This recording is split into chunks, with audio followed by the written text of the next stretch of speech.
For 12 long years, Manchester United fans have lived through nothing but misery, heartbreak, and shattered hopes. A dozen years filled with constant disappointment. Since Sir Alex Ferguson left, the club has gone through 10 different managers, spent over €1.5 billion on new signings, and promoted a number of talented academy players into the first team. Yet despite all this money, effort, and promise, none of it has turned into long-lasting success.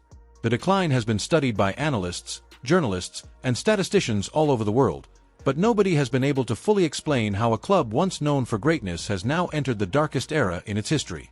This isn't just football failure, it's a collapse of identity. The most shocking part? Manchester United's situation has now reached a point where it should terrify anyone even thinking about joining the club. The trigger for this particular crisis was a crushing defeat to Tottenham, which dropped United down to 15th place in the Premier League table, just 3 spots above the relegation zone.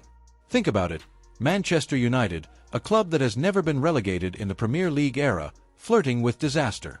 The last time they were in the second division was 1974, over 50 years ago. We all thought last season's 8th place finish was rock bottom, the lowest point in United's modern history. But only 9 months later, they have fallen even further. Right now, the level of football they are playing doesn't look Premier League quality at all. It looks like championship-level football, and that's the brutal truth. And then there's Ruben Amorim. He was supposed to be the savior, the man who would rebuild United after his incredible run at Sporting Lisbon, where he won 2 league titles in just 4 years. But instead of lifting United, he is drowning in the same nightmare that swallowed Erik ten Hag before him. And remember, Ten Hag wasn't just any manager. He was once regarded as one of Europe's brightest minds, a coach shaped by Pep Guardiola's philosophy, who made Ajax shine in the Champions League and was linked with Barcelona before choosing Old Trafford. Yet at United, he was broken, humiliated, and eventually thrown out as a fraud. Now the same cycle is repeating with Amorim. After the defeat to Spurs, rumors began spreading that he had already lost the dressing room. Yes, many fans still stand by him because of his honesty and directness. Unlike other managers who make empty promises, Amorim doesn't sugarcoat things. He told supporters right after one of his first games, Manchester United fans should prepare to struggle.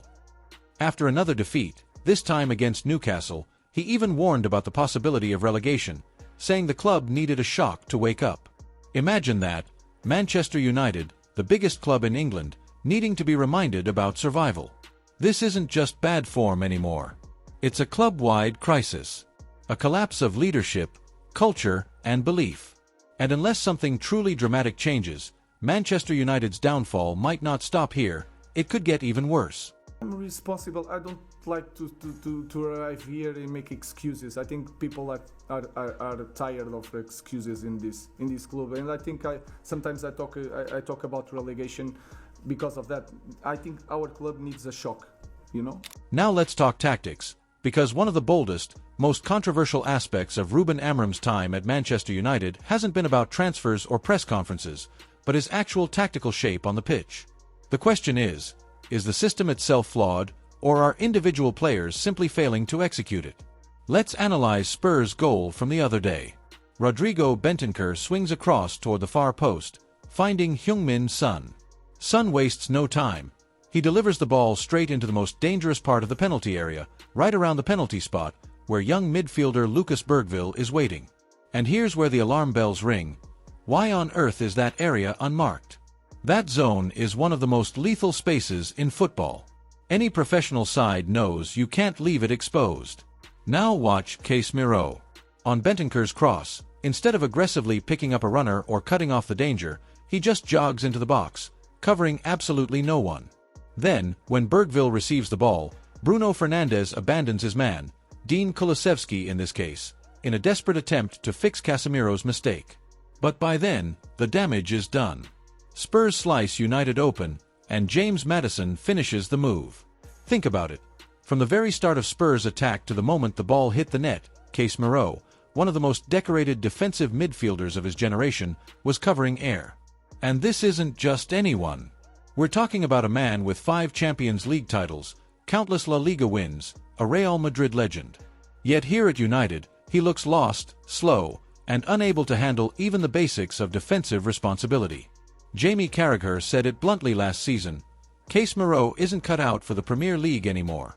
And watching this sequence, it's hard not to agree. His decline has been so rapid that instead of shielding United's backline, he's become a liability, forcing players like Bruno, who should be focusing on creativity, to cover for his mistakes. So here's the million-dollar question. Is Amram's tactical shape the problem, or is it that he's being let down by individuals who are no longer capable of performing at the required level?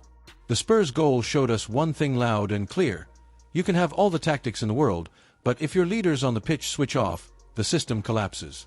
As a footballer, leave the football before the football leaves you.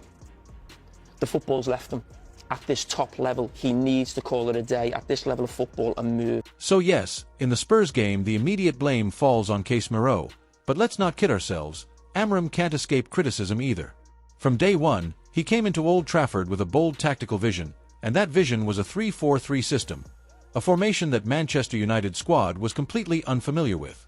On paper, it looks brave, a high defensive line, aggressive pressing, quick transitions into attack.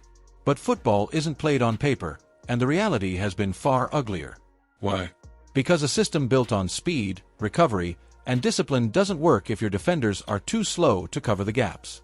And United's backline, featuring players like Harry Maguire, has been brutally exposed.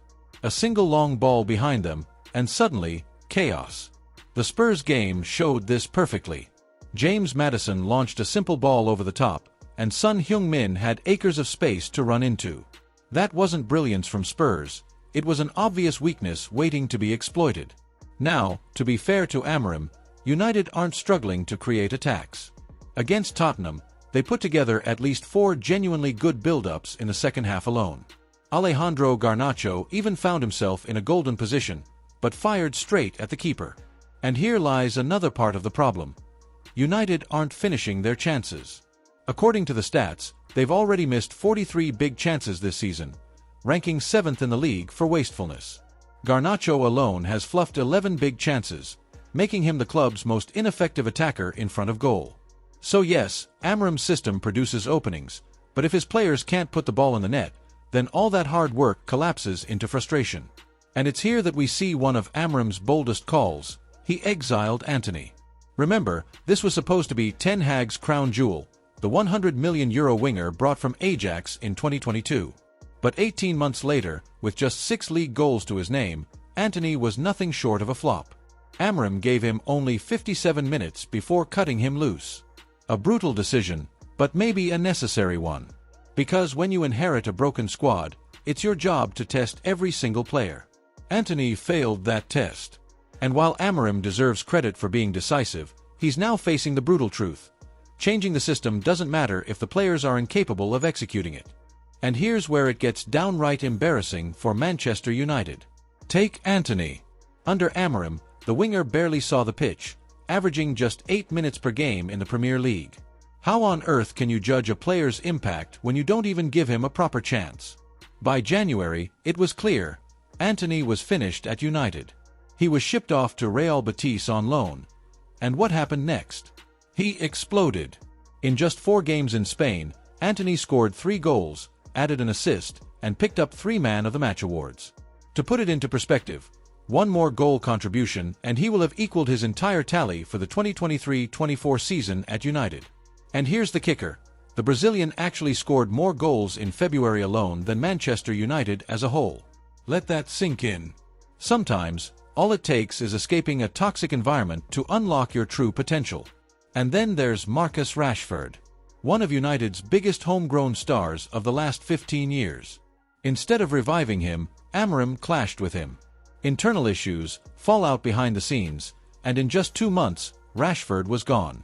That's not just a bold decision, that's a nuclear gamble. Because if you're going to drop Rashford, you better be winning every single week. And let's be honest, United aren't. Rashford, meanwhile, is reminding everyone just how special he is. At Aston Villa, he came off the bench against Spurs and Ipswich and changed the game both times. Against Ipswich, he was electric, rattling the crossbar with a free kick before Ollie Watkins tapped in the rebound. Villa even have the option to make his move permanent for £57 million. And honestly, for Rashford's career, it might be the best decision he could ever make. Run as far away from Old Trafford as possible. And it's not just Rashford and Antony. There's a long list of players who left United, only to shine elsewhere. Scott McTominay is now one of the most complete box-to-box midfielders in Serie A, thriving at Napoli with 7 goals, 2 assists, and elite stats across the board. Romelu Lukaku, written off in Manchester, but now third in Serie A for total goal contributions with 16. Go back further, Ángel Di María, Alexis Sanchez, Memphis Depay, Jesse Lingard. All of them rediscovered their form once they escaped the Old Trafford curse. So here's the million-dollar question. Why does Manchester United keep killing talent? Why do stars flop in Manchester only to become world beaters elsewhere? Is it bad coaching? Toxic dressing rooms? Or is there something fundamentally broken at the very heart of Old Trafford?